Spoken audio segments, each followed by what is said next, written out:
Welcome to the first closeout convo of 2026. I just finished my final run of the week. Took it very slow because I'm feeling very tired.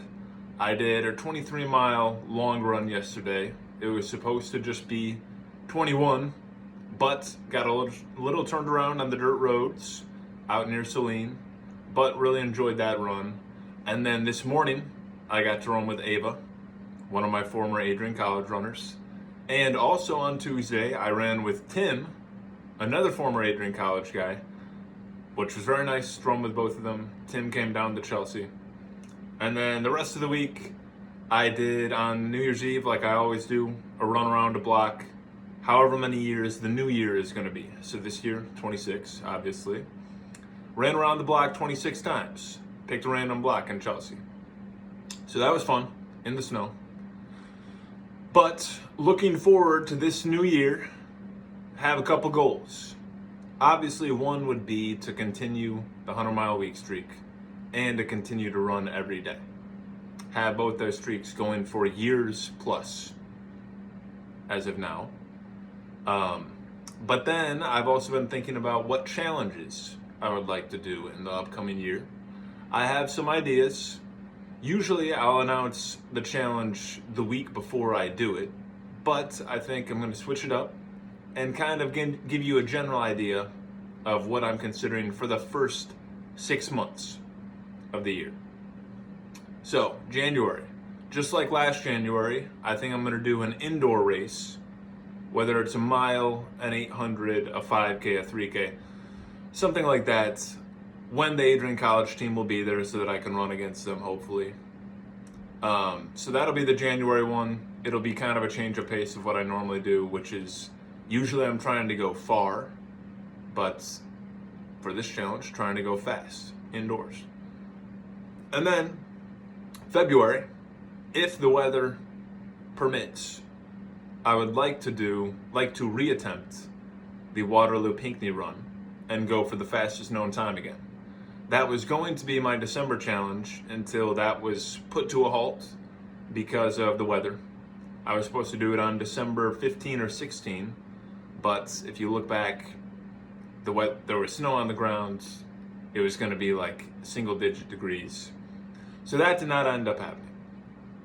But then in March, I would like to do a back-to-back marathon again. I've done that before, but this time it would be on different days.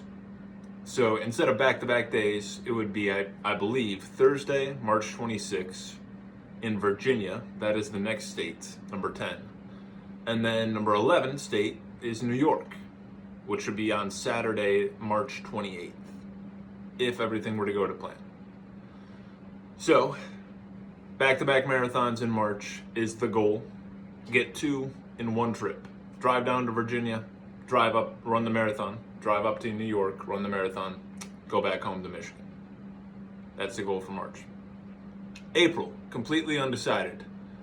Although I've bounced around the idea because I ran in May of last year, I ran long ways, west to east across Michigan. Perhaps I could do north to south, but that would be, I think it's like 350 miles or something. I haven't mapped it out necessarily. I know some people have done it. It would probably take a full week, probably more, if I were to take break days or something like that in between. So maybe I won't do that. Maybe I'll come up with something else. Maybe if the Waterloo Pinckney thing falls through, maybe I'll do a run around the clock, 60-hour challenge, something like that. Still bouncing around ideas for that. Then, in May, North Carolina Marathon. That would probably just be it. And then, in June, this is one that the idea came to me from, and a lot of people told me about this guy because he is a fellow 100 mile per week streaker. His name is Andrew Glaze. He is popular on Instagram and TikTok, from what I know. And I've seen some of his videos, like I know who he is, and he runs a lot of ultras, way more than I do. I probably run like, I don't know, an actual ultra, I don't think I've done more than 5. Like, entered a race and done it and completed it. I'd have to look back. Obviously, I've done more than a marathon several times over. But he does like ultras like once a month, it feels like. And yeah, he doesn't hit 100 on the dot either. He goes over it. I think he's in like his 40s. But sometimes I think he can be a little like combative from what I've seen from his videos. But overall, I think he's a very positive influence on the running community. And he did something recently in December. Because he's 128 weeks ahead of me, he hit 300 when I hit 172, which was in early December, I want to say. And so to celebrate that, he did 300 miles in 1 week.